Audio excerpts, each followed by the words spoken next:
Leçon du jour concernant les vertus du prophète Mohammed sallallahu alayhi wa sallam, pour que ces vertus soient nos sources d'inspiration dans notre vie quotidienne.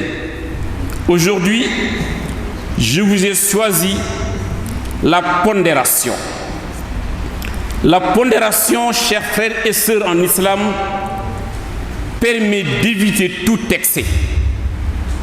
Comme on le dit, l'excès est nuisible. L'islam est une religion de juste milieu. L'islam est la religion du juste milieu en toutes choses. On se doit d'être équilibré et d'adopter la modération comme modèle de fonctionnement.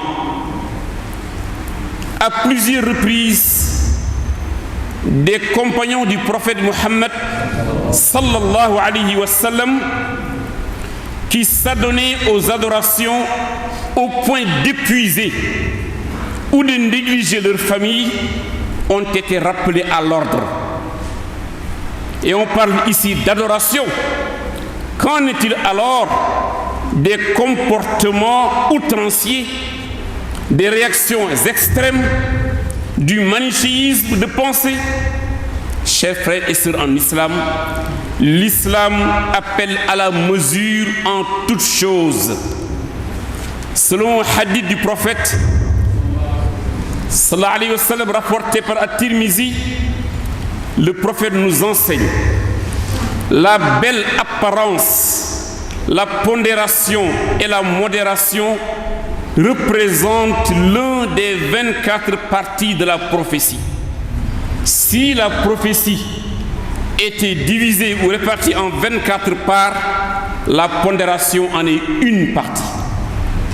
À l'heure où on réagit quasiment immédiatement dans l'émotionnel, où on donne son opinion à tort ou à travers sans connaître les tenants et les aboutissants, où on juge l'autre trop ou pas ou assez, sans regarder la poutre qu'on a dans notre propre œil, où on tombe dans les pièges des réactions extrêmes et où les réseaux sociaux et les médias de spectacle sont la frange dans laquelle on se roule sans discernement.